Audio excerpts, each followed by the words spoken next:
Bismillahirrahmanirrahim. Assalamualaikum warahmatullahi wabarakatuh. Salam sejahtera bagi kita semua. Shalom, Om Swastiastu, Namo Buddhaya, salam kebajikan. Kami dari kelompok 3 akan mempresentasikan tugas daripada teknik kompilasi, yaitu bagian intermediate code. Adapun anggota kelompok kami ada Ucok Ranto, Muhammad Fardan, Oktavia Anggraini, Arifatan Mutakin, Ahmad Masud, Karisma Anissa Putri, Alif Ramadan, dan Muhammad Bayu Prasetyo. Ya, lanjut. Definisi intermediate code. Pertama-tama mari kita pahami apa itu definisi intermediate code. Ya, intermediate code adalah hasil dari analisis semantik dalam proses kompilasi. Ini adalah representasi perantara dari kode sumber program. Bentuknya berupa instruksi dari bahasa mesin abstrak yang tidak bergantung pada arsitektur komputer tertentu. Ini berarti intermediate code bersifat platform agnostik. Tujuan utamanya adalah agar kode tersebut lebih mudah dianalisis, dioptimasi, dan kemudian diterjemahkan ke dalam bahasa mesin akhir. Singkatnya, intermediate code adalah jembatan antara kode sumber yang kita tulis dan kode mesin yang dieksekusi oleh komputer. Lanjut. Bagian pokok proses kompilasi. Jadi di bagian ini ada program sumber. Ini adalah kode asli yang kita tulis. Misalnya kayak C++ atau Java atau Python. Masuk analisa, penganalisa leksikal, atau scanner tahap awal yang memecah kode sumber menjadi token-token atau kata-kata bermakna. Penganalisa sintaksis atau parser membangun struktur hierarkis dari token-token, memastikan kode sesuai dengan aturan tata bahasa pemrograman. Penganalisa semantik pembangkit kode antara, pada tahap inilah intermediate code dihasilkan. Ini juga memeriksa makna dari konsistensi kode. Selama tahap analisis ini, tabel simbol juga dibuat dan dikelola. Tabel simbol menyimpan informasi tentang semua identifier dalam program. Juga ada sintesa di sebelah kanan, pembentukan kode, mengambil intermediate code dan mengubahnya menjadi kode yang lebih spesifik untuk arsitektur target. Pengoptimalan kode, tahap ini melakukan berbagai teknik optimasi pada kode untuk meningkatkan efisiensi, kecepatan eksekusi, penggunaan memori. Program sasaran, akhirnya kode mesin yang dapat dieksekusi oleh komputer dihasilkan. Jadi, intermediate code terletak di antara tahap analisis dan sintesis, menjadi titik sentral di mana optimasi dan generasi kode akhir dilakukan. Ya, lanjut. Tujuan intermediate code. Mengapa sih intermediate code itu begitu penting? Ya kan? Ya karena mereka mempermudah penerjemahan ke bahasa mesin dengan adanya tahap perantara. Proses translasi menjadi lebih modular dan terstruktur. Kedua, ada meningkatkan portabilitas antar platform. Karena intermediate code tidak tergantung pada arsitektur spesifik. Kompilator dapat menghasilkan kode mesin untuk berbagai platform dari satu intermediate code yang sama. Ini adalah alasan mengapa Java Reach and Run Anywhere melalui bitcode yang merupakan bentuk intermediate code. Ketiga, ada memungkinkan optimasi program lebih efisien.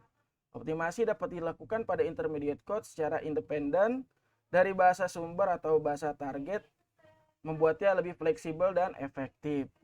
Dan terakhir ada menyederhanakan proses debugging dan analisis semantik.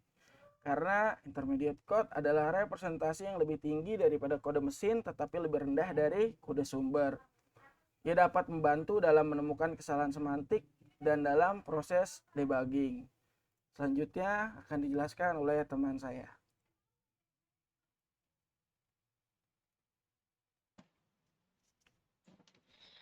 Bentuk-bentuk intermediate code. Ini ada 3 bentuk umum. Yang pertama ada postfix, yang kedua ada triples, yang ketiga ada quadruples. Setiap bentuk memiliki kelebihan dan kekurangannya masing-masing. Slide selanjutnya. Kelebihannya, yang pertama untuk postfix, itu kelebihannya mudah dievaluasi dengan stack, tapi kekurangannya sulit dibaca dan kurang mendukung optimasi kompleks. Yang kedua, triples. Kelebihannya sederhana dan mendukung optimasi, tapi kekurangannya redundan dan ukurannya besar. Redundan di sini artinya berlebihan tapi tidak relevan. Yang ketiga, quadruples, itu kelebihannya eksplisit dan optimal untuk analisis, tapi kodenya lebih besar dan kompleks. Slide selanjutnya. Tantangan intermediate code. Yang pertama, menentukan bentuk intermediate code yang optimal. Ini sulit karena bentuk intermediate code itu harus optimal, menyeimbangkan efisiensi eksekusi, dan kemudahan analisanya harus fleksibel. Yang kedua, mengelola banyak temporary variable. Di sini jumlahnya banyak temporary variable-nya. Hal itu menimbulkan penggunaan memori yang meningkat dan eksekusinya jadi lambat. Yang ketiga, memastikan hasil tetap akurat pasca optimasi. Karena dalam proses itu ada proses optimasi, menghapus kode redundan, atau mengubah urutan instruksi. Itu beresiko ya untuk mengubah semantik program. Selanjutnya bisa dilanjutkan oleh teman saya. Bahasa pemrograman yang digunakan, yaitu pertama satu Java. Saat kita menulis program Java, kode sumber dikomplikasikan oleh Java Container atau JAX menjadi bytecode atau class file. Kedua, itu bytecode adalah bentuk intermediate kode yang tidak langsung dijalankan oleh CPU, tetapi oleh Java Virtual Machine atau JVM.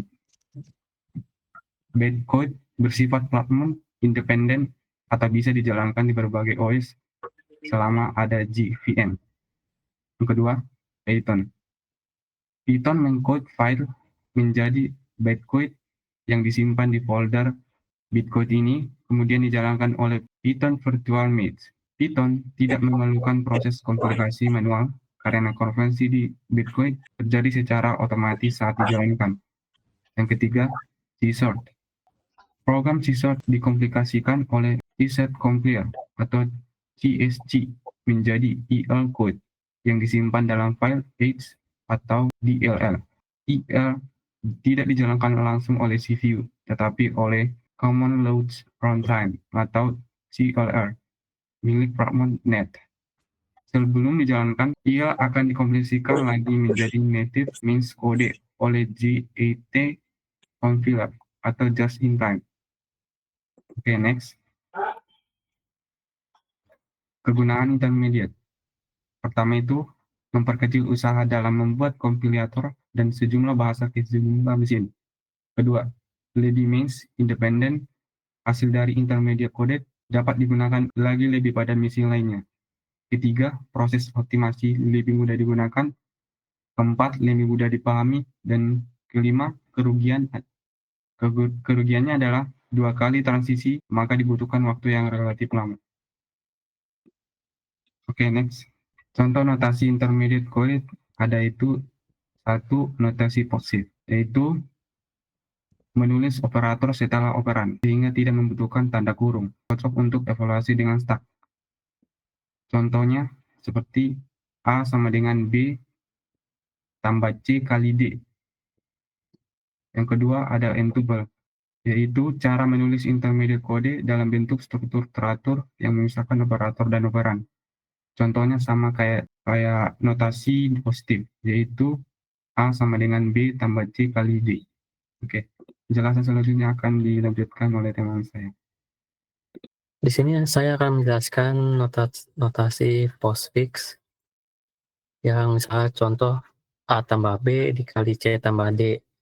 Jika diubah ke bentuk postfix menjadi AB tambah CD tambah dikali, konversi ini sangat berguna dalam proses komputasi karena mesin dapat lebih mudah mengevaluasi ekspresi postfix tanpa perlu mempertimbangkan prioritas operator atau tanda kurung.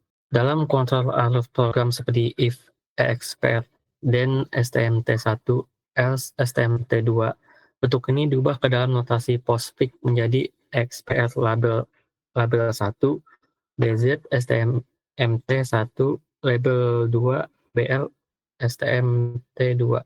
Di sini bz branch if zero digunakan untuk melompat ke label jika kondisi bernilai salah.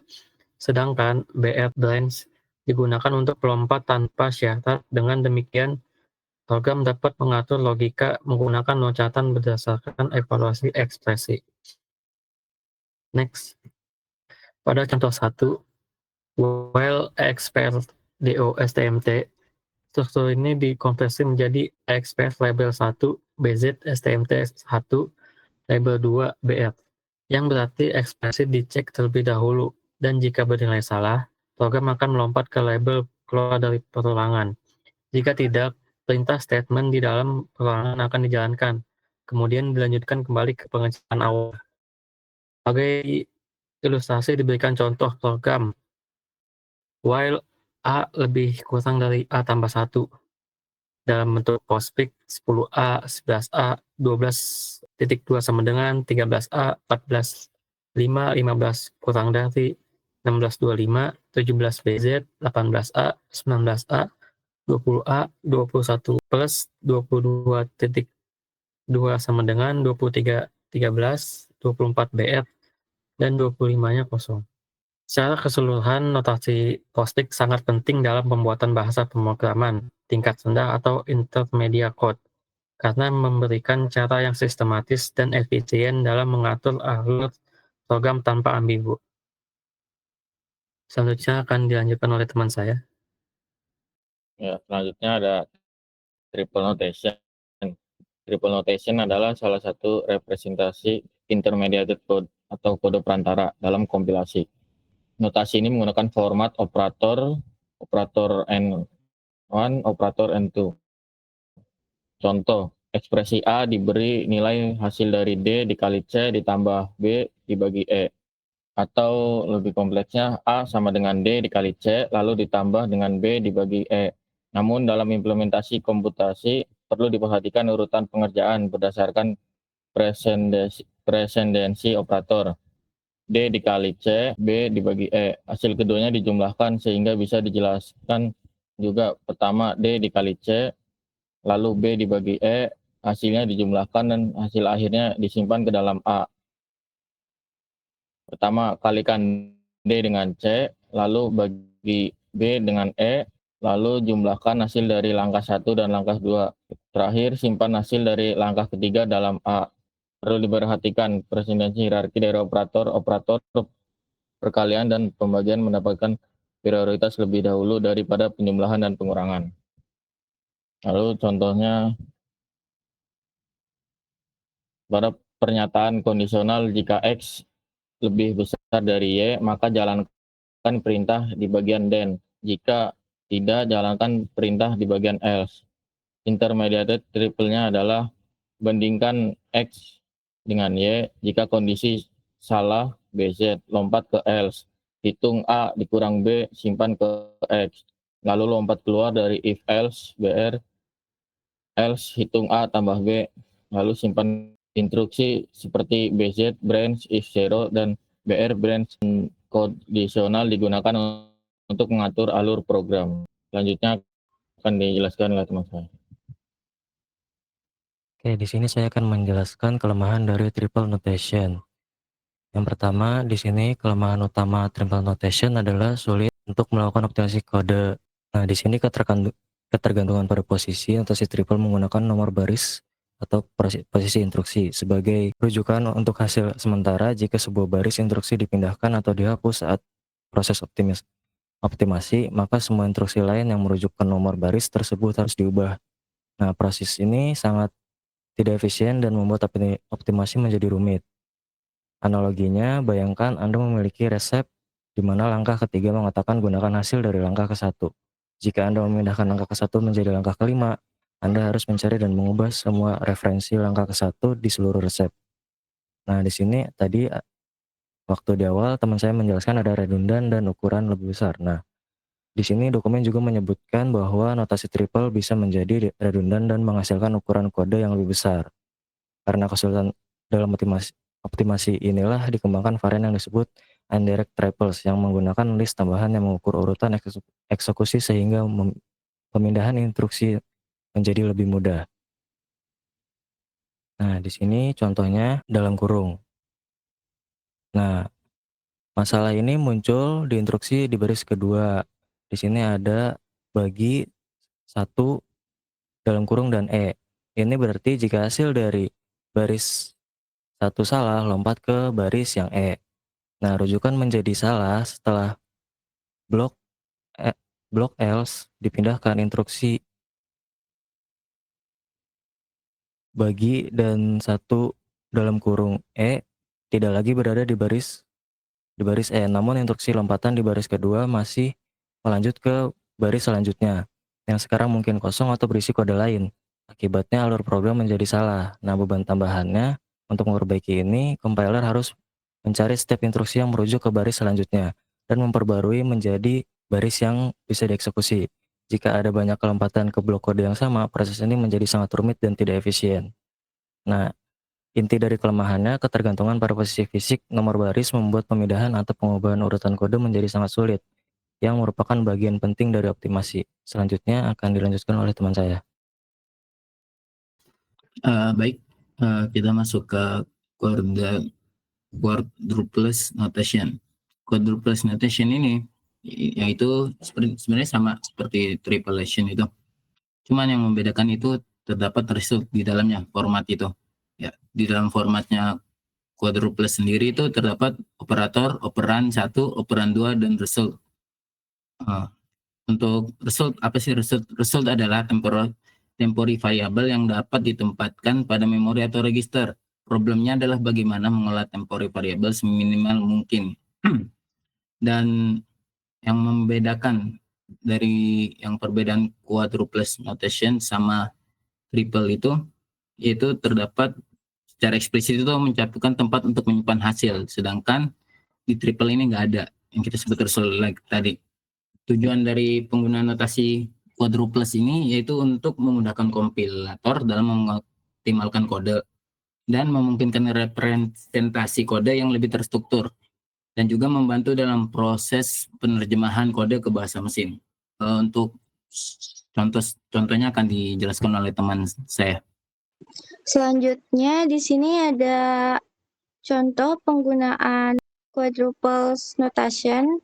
Untuk baris pertama, kita mengalihkan D dan C. Hasil disimpan di temporary variable T1, lalu membagi B dengan E, hasilnya disimpan di T2. Yang terakhir, kita menjumlahkan hasil dari sebelumnya, kemudian disimpan ke A. Dari hasil tahapan analisis diterima oleh kode generator atau pembangkit kode, dan intermediate code ditransformasikan ke dalam bahasa assembly atau mesin. Next, di sini misalnya kita punya ekspresi A tambah B kali C tambah D, dan diterjemahkan ke dalam bentuk quadruples. Nah, di sini kita menjumlahkan A dan B, lalu disimpan di T1. Yang kedua, kita juga menjumlahkan C dan D, lalu disimpan di T2. Terakhir, hasil dari T1 dan T2 dikalikan, kemudian disimpan di T3. Nah, dari struktur seperti ini mudah untuk diimplementasikan ke dalam bahasa assembly, khususnya ketika kita hanya menggunakan akumulator tunggal atau satu register untuk menyimpan hasil sementara. Sekian dari kelompok kami. Kurang lebihnya mohon maaf. Assalamualaikum warahmatullahi wabarakatuh.